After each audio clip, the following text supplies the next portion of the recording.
The new students always laughed the first time they saw him. An old man in dark tinted glasses, feeling his way along the dojo wall with one hand, his cane tapping softly against the mat. "How's a blind man supposed to teach anyone to fight?" one of them muttered. The old man didn't turn toward the voice. He simply asked for their best student to step onto the mat. For seconds later, that student was flat on his back, unable to explain how a man who couldn't see him had read every movement before it happened.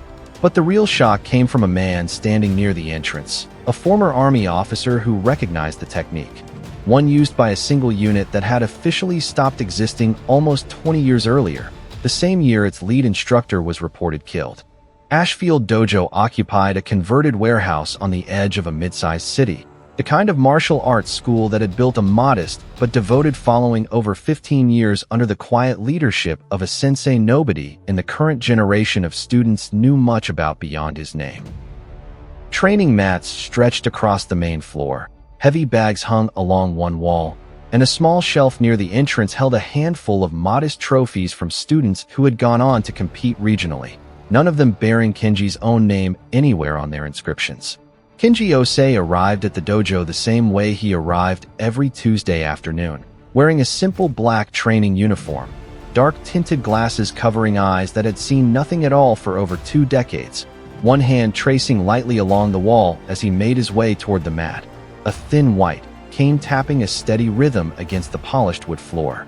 3 new students, enrolled only 2 weeks earlier, watched him cross the room with the specific undisguised curiosity of people who hadn't yet learned to keep their assumptions to themselves. "How's a blind man supposed to teach anyone to fight?" One of them, a broad young man named Trask, muttered to his friends, not quietly enough for the words to stay contained to their small group. Kenji didn't turn toward the voice. He continued his unhurried path to the center of the mat, set his cane aside with practiced precision, and settled into a relaxed, grounded stance that betrayed nothing about the comment he'd clearly heard. "Your best student," Kenji said, his voice calm and carrying easily across the training floor. "Step forward." The room's regular students, several years into their own training under Kenji, exchanged the specific knowing glances of people who had each, at some point, made a version of Trask's mistake and learned better since. Nobody warned him. Trask stepped onto the mat, grinning at his friends, clearly viewing the exchange as an easy demonstration rather than a genuine test. If something about this old man's calm certainty is already sitting with you the way it should, this is a good moment to send this video to a friend who needs to see what happens in the next 4 seconds. Trask moved first, a straightforward grab meant to establish quick control over an opponent he assumed couldn't track his approach at all. He never got the chance to complete it. Kenji's hand found his wrist before the grab fully closed, redirecting the momentum with an economy of motion that used Trask's own forward energy against him. His hip rotating into the technique with the specific fluidity of someone who had performed this exact sequence more times than conscious counting could track. Trask was airborne for a fraction of a second before he landed flat on his back, the wind driven from his lungs in a single sharp exhale. Kenji hadn't turned his head to track the approach at any point. His hand had simply been waiting exactly where Trask's wrist arrived, the specific precision of someone reading air displacement, footstep weight, and breath rhythm with a fluency most sighted people never developed even a fraction of. He lay there, staring up at the ceiling, trying and failing to reconstruct what had actually happened to him. The room had gone completely silent. Near the entrance, a man in his 40s named Corvin Ash, who had walked in only minutes earlier hoping to enroll his teenage daughter in a self-defense class, had gone very still. He was watching Kenji with an intensity that had nothing to do with the throw itself and everything to do with the specific mechanical signature of how it had been executed, the angle of the redirect, the timing of the hip rotation, the precise economy of a technique he had only ever seen taught by one program in his entire career. "That's not possible," Corvin said quietly, mostly to himself. Kenji's head turned slightly toward the sound of his voice, the specific subtle reorientation of someone listening rather than looking. "Say that again," Kenji said. "I said that's not possible," Corvin repeated, stepping closer. "That technique, the wrist redirect into a hip throw, executed at that exact angle. I've only ever seen it taught one place." A program that doesn't officially exist anymore. Kenji went very still. Subscribe to Legendary Veterans, because what Corvin says next is the reason nobody at this dojo has ever underestimated a stranger since. Say your name, Kenji said, his voice carrying a careful weight it hadn't carried a moment earlier. Corvin Ash, former Army, 12 years. I served 2 tours attached to a joint task force that occasionally trained alongside a specialized close-quarters combat program. I only ever saw their techniques demonstrated once, during a cross-training exercise, but I never forgot the way their lead instructor moved. Everyone called him Ghost. Command reported him killed during an extraction 18 years ago, an operation none of us were ever cleared to fully understand. Kenji was quiet for a long moment, the dojo around them holding its own breath along with him. Nobody has called me that name in 18 years, he said finally. Corvin's composed, weathered face registered a level of shock that took him several seconds to fully process. You're supposed to be dead, he said. I was there when Command briefed us on the casualty report. The report was accurate about the operation going wrong, Kenji said. It was considerably less accurate about the specific outcome for me personally. I lost my sight in that extraction.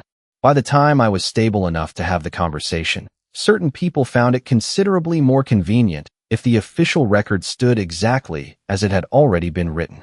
18 years, Corvin said. You've just been here. Teaching. Not just here, Kenji said. It took several years before I was ready to teach anyone anything. The first years after the injury were mostly about relearning basic function, and considerably more of relearning who I was without the version of myself that had defined most of my adult life. Teaching came later, once I understood that everything I'd trained for still existed inside me. It just needed an entirely different set of senses to access it.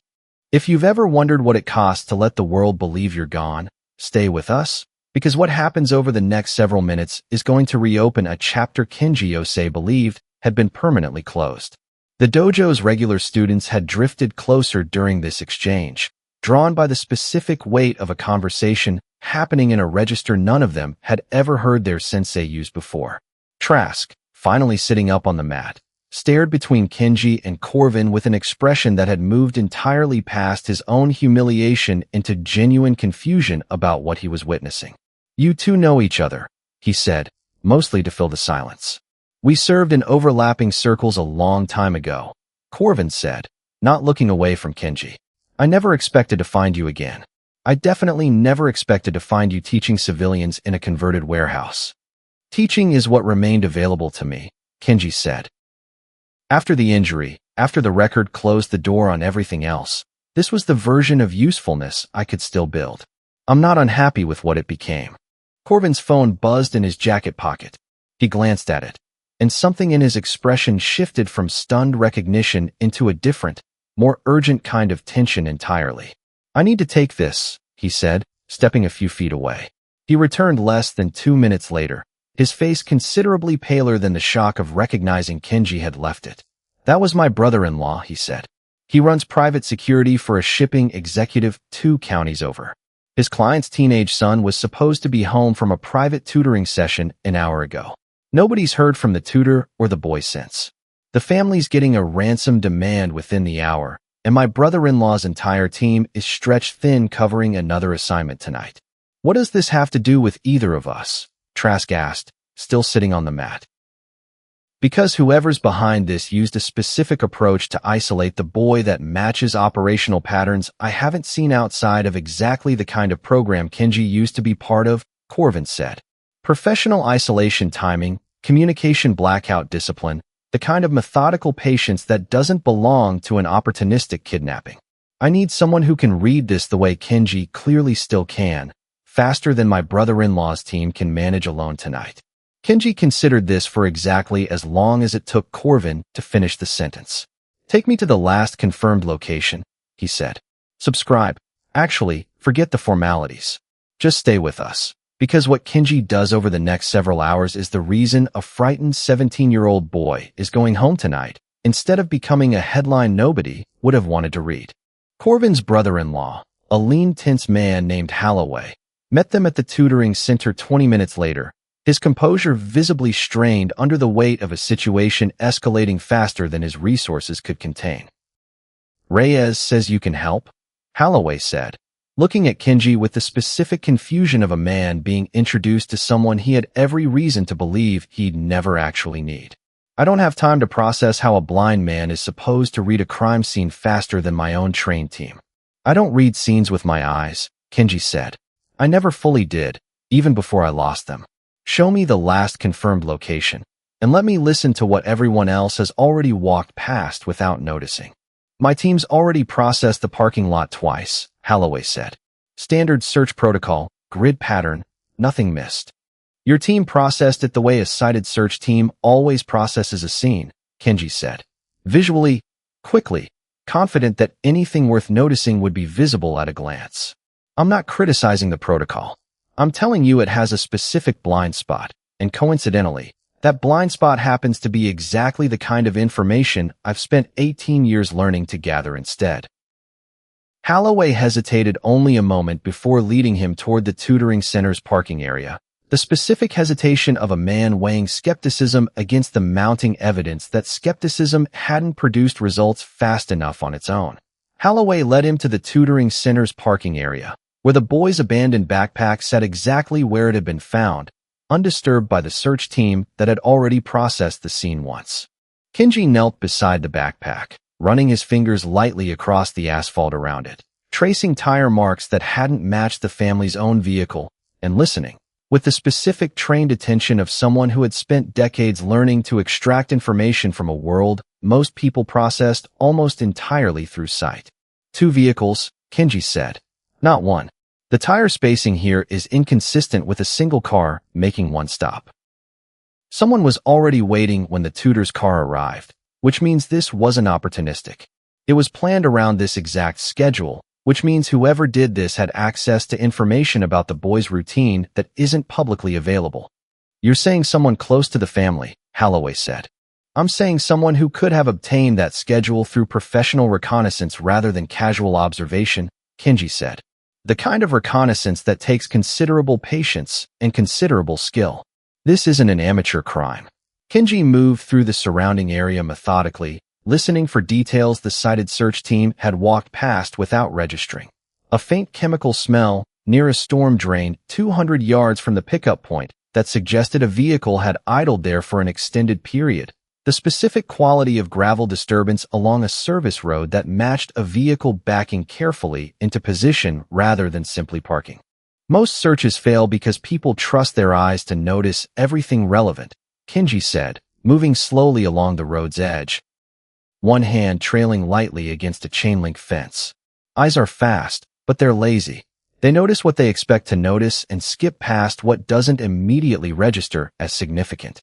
I don't have that particular shortcut available to me, so I never developed the habit of skipping."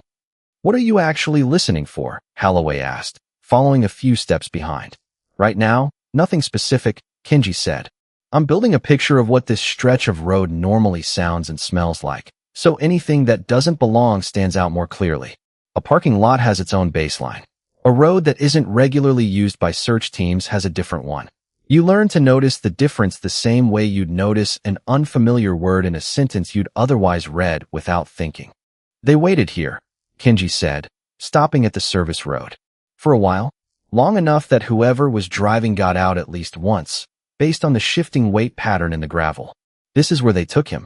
The service road led, after a quarter mile, to an abandoned equipment yard that Holloway's team hadn't yet fully searched, considering it too far from the pickup point to be an obvious hiding location. If this story is hitting you the way it's hitting us, hit that like button, because what happens over the next 20 minutes is the reason this family got their son back instead of a ransom negotiation that could have ended considerably worse than it did. They found the boy and the tutor in a small maintenance shed at the edge of the equipment yard, both bound but unharmed, guarded by a single man who startled badly at their approach, his hand moving toward a weapon he never fully raised before Kenji, moving with the same economical certainty he'd demonstrated on the dojo mat 2 hours earlier, closed the distance and disarmed him with a technique that ended with the man face down on the ground before he'd fully processed what was happening. "How did you know exactly where he was?" the man managed, disbelief cutting through his panic. You're blind. You breathe loudly when you're nervous, Kenji said, securing the man's hands with a length of cord from his own bag. I heard you from the road. Holloway's team arrived moments later to secure the scene, and the boy, shaking with relief, was reunited with a father who arrived at the equipment yard within minutes of the call going out. The specific chaotic joy of a parent getting back a child he genuinely feared he might not see again.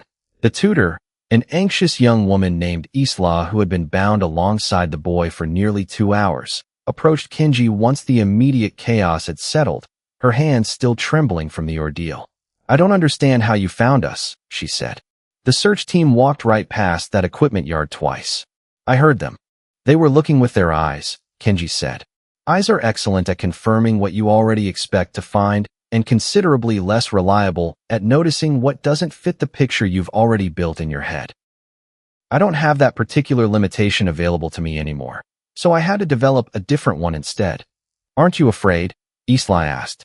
Doing something like this, walking into a situation like that without being able to see the threat coming. Kenji considered the question for a long moment. Fear is mostly a function of uncertainty, he said. I've spent 18 years building considerable certainty about what my other senses can tell me. In circumstances your search team would find genuinely terrifying to navigate blind. It isn't fearlessness. It's simply a different relationship with information than the one most people rely on. Kenji stood a short distance away, listening to the reunion unfold with the same quiet attention he'd carried through the entire evening, his cane resting lightly against his leg, entirely unbothered by the fact that he couldn't see any of it directly. Holloway approached him once the immediate chaos had settled. I don't know how to thank you for this, he said. Any of it. Showing up tonight, finding him this fast. You don't need to, Kenji said. Get him home. Let his father have this evening with him. That's the part that actually matters. Subscribe to Legendary Veterans, because the story of what happened after that equipment yard is the reason this entire city started asking questions about a blind sensei nobody had heard much about before that Tuesday. Corvin drove Kenji back to the dojo 2 hours later, both of them quiet for most of the ride, the specific exhausted quiet of two people who had just lived through something considerably larger than either of them had expected an ordinary Tuesday evening to become. You could have stayed retired, Corvin said, as Kenji stepped out of the car. After the dojo, nobody would have known there was more to you than a blind instructor teaching civilians basic self-defense. I could have, Kenji agreed. I spent 18 years building a life specifically designed to never matter to anyone in that particular way again. Tonight reminded me that maturing isn't always something a person gets to fully choose to avoid, no matter how carefully the life around avoiding it has been constructed. Are you going to disappear again, now that this is over? Kenji considered the question, his head tilted slightly toward the sound of the dojo's front door. I don't know yet, he said. I think tonight changed the shape of that question, even if I don't have the answer to it yet. He returned to the dojo the following Tuesday, as always, and found Trask already waiting near the mat, his earlier confidence replaced by something considerably more careful. I owe you an apology, Trask said, for what I said about a blind man teaching anyone to fight. You made a judgment based on what you assumed my limitations meant, Kenji said. Most people do. The mistake isn't making it. It's not staying curious enough to update it once the evidence changes right in front of you. I've got better evidence now, Trask said. You do, Kenji agreed. Trask became, over the following months, one of Kenji's most dedicated students, arriving early, staying late, absorbing every correction with the specific hunger of someone who had discovered, on one memorable Tuesday afternoon, exactly how much he still had to learn about a discipline he'd assumed he already understood. How do you actually do it? Trask asked him one evening, months into his training, once he'd earned enough trust to ask the question directly. Read someone's movement without seeing them at all. The same way you read a sentence without sounding out every letter, Kenji said. Once you've done it enough times, the individual pieces stop being separate information and start being one continuous signal. Footstep weight, breath rhythm, the sound of fabric shifting, the displacement of air as someone closes distance. None of it is mysterious. It's just attention, applied for considerably longer than most people have the patience to sustain it. Could you teach me to read it that way, even with my eyes working? Some of it, Kenji said. The eyes get in the way more than people realize. They give you information fast, but they also let you get lazy about everything else. Learning to listen the way I do means learning to distrust your eyes just enough to actually use your other senses properly. It's a slower path than most students want to walk, but it makes you considerably harder to surprise. Would you ever consider training people the way you used to? Trask asked. Beyond this dojo, I mean. What you did that night with the boy, that's not something you can teach in a normal class. Kenji was quiet for a long moment, considering the question with the same careful weight he gave most things now. Corvin's asked me something similar, he said. There's apparently interest in what I could offer certain specialized teams, people who need exactly the kind of non-visual awareness I've spent 18 years developing out of necessity rather than choice. I haven't decided yet whether I'm ready to be that visible again. What's stopping you? 18 years of very deliberately not being visible, Kenji said. It's not a habit that unwinds quickly, even when the reason for it no longer applies as clearly as it once did. Some people carry an entire previous life folded up behind an ordinary Tuesday afternoon, and some ordinary afternoons turn out to be the exact moment that previous life decides it isn't finished asking things of them yet. Kenji Osei had spent 18 years letting the world believe a casualty report had gotten his story right. It took one dismissive student, one old colleague's recognition, and one frightened teenager in an abandoned equipment yard to remind him that some skills, and some people, never actually stop maturing, no matter how thoroughly they've been asked to disappear. If this story kept you here until the very last word, share it with someone who needs a reminder that the quietest person in any room is sometimes the only one who actually knows exactly what to do when everything falls apart.